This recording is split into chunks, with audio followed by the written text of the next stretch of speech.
परीक्षा में वास्तविक चयन किसका होता है? कभी-कभी हम देखते हैं कि हमारे साथ बहुत सारे लोग तैयारी करते हैं और कुछ लोगों को देख के लगता है कि वाक़ई ये तैयारी कर रहे हैं, इस बार इनका चयन पक्का है। पर जब रिज़ल्ट आता है, तो रिज़ल्ट सबको चौंकाता है। जिससे सबको बहुत उम्मीदें होती हैं, उनका कुछ नहीं होता है और रिज़ल्ट में नाम उसका आ जाता है जिसके बारे में कोई सोचता ही नहीं है। सब लोग आश्चर्यचकित होते, यार ऐसा हुआ कैसे? मैं बताती हूँ ऐसा कैसे होता है। मेढक होता है, तो जब बरसात होगी तो मेढक टर्राएगा, जब बारिश नहीं होगी तो मेढक चुप रहेगा, तो उसके टर्राने का कोई मतलब नहीं होता है। तो कुछ लोग बरसाती मेढक होते हैं, जब परीक्षा पास आती है, कुछ नोटिफ़िकेशन की सुगबुगाहट होती है, कुछ होती है, तब उनको याद आता है कि यार हम प्रतियोगी हैं और हमको पढ़ाई करनी है और हमको पेपर देना है। और एक बात है, उस दौरान वो पढ़ते हैं, ये सही है कि उस दौरान वो पढ़ते हैं, मेहनत भी करते हैं, लेकिन वो चयन से वंचित रह जाते हैं। चयन वो कराता है जो परीक्षा का वेट ही नहीं करता है। उसको बस ये रहता है कि जब भी परीक्षा होगी मुझे परीक्षा देनी है और वो हरदम पढ़ता रहता है। उसी का चयन होता है और वही लोग चौंकाते हैं। वो कभी शो ऑफ नहीं करेगा, कभी अपनी बड़ाई नहीं करेगा, कभी उसके बारे में कोई जान ही नहीं पाता है।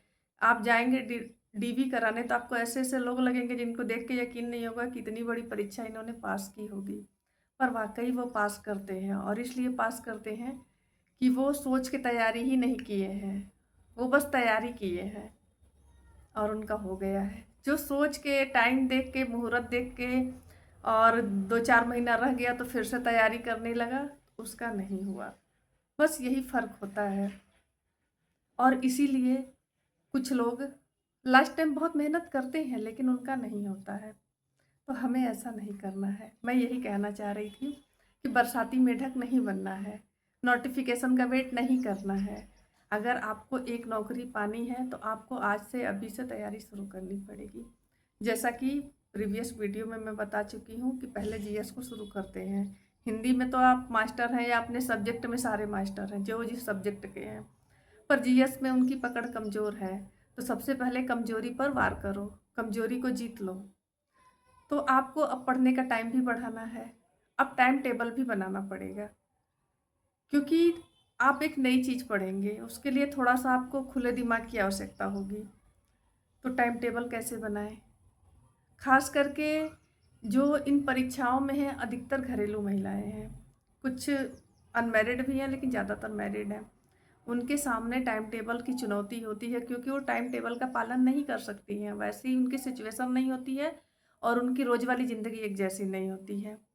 उनके लिए ये थोड़ा कठिन है, लेकिन नामुमकिन कुछ भी नहीं है। आप चाहें तो टाइम टेबल बना सकती हैं।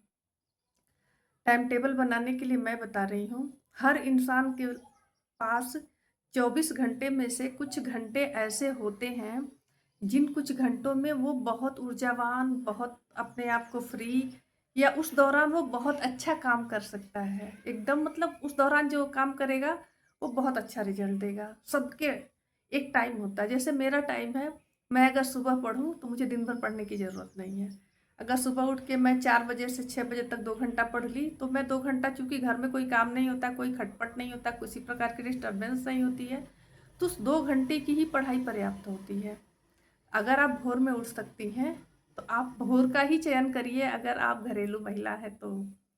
क्योंकि यही समय है, जब आपकी नींद भी थोड़ी पूरी होगी, घर में अभी सब लोग उठे नहीं होंगे, बहुत खटर-पटर भी नहीं होगा। आप इस समय का उपयोग अपने लिए कर सकती हैं।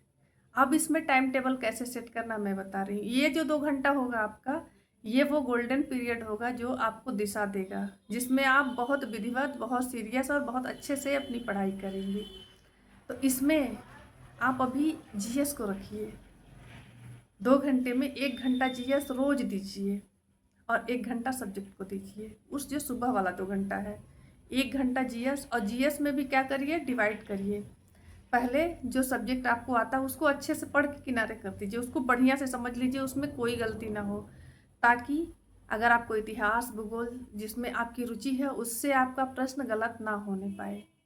एक सब्जेक्ट पकड़िए, आप कमेंट में बताइएगा कि आप किस सब्जेक्ट को पकड़कर शुरू कर रहे हैं। मैंने तो इतिहास शुरू कर दिया है। इतिहास में भारतीय राष्ट्रीय आंदोलन मैंने शुरू कर दिया, मेरी पढ़ाई शुरू है।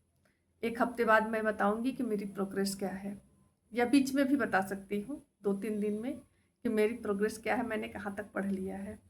तो अब आते हैं कि 2 घंटा सुबह आपने पढ़ लिया, अब आगे फिर उसके बाद 12 बजे से पहले आपको फुर्सत नहीं मिलने वाली है और शायद आप थक भी जाएंगे काम वगैरह करते हुए। तो जो दोपहर का समय मिलता है उसमें बहुत लेंदी चीज़ मत पकड़िएगा, आप अपने सब्जेक्ट को ही पकड़िएगा, क्योंकि आपका सब्जेक्ट पढ़ा हुआ बस रिवीजन करना है तो आपको आसानी होगी पढ़ने में। आप रिवीजन करिए और फिर थोड़ा सा आराम भी करिए, क्योंकि आराम ज़रूरी होता है। आराम करने के बाद शाम को फिर आपका शुरू हो जाएगा, समय नहीं मिलेगा, बच्चे होंगे घर में और लोग होंगे, बहुत सारी चीज़ें होंगी। फिर दोपहर के बाद नहीं, अब कब समय मिलेगा, एक बार आपको समय मिलेगा जब आप सोने जाएंगी।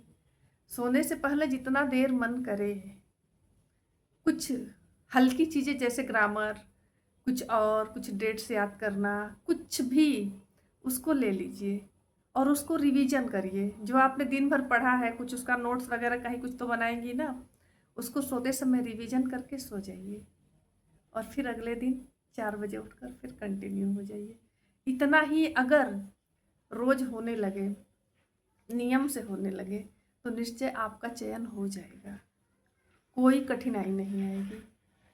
एक बार मेरे बताए टाइम टेबल के हिसाब से आप बना कर देखिए, आप थोड़ा सा सो भी लेंगी, आपको थोड़ा आराम भी मिल जाएगा और आप अपनी पढ़ाई भी कर लेंगी। हाँ, आपको पंक्चुअल रहना पड़ेगा टाइम टेबल के प्रति कि हाँ 12 बजे तक काम ख़त्म करके मुझे पढ़ने चले जाना है, रात को 9 बजे तक सारा काम करके 9 से 10 1 घंटा मुझे पढ़ लेना है।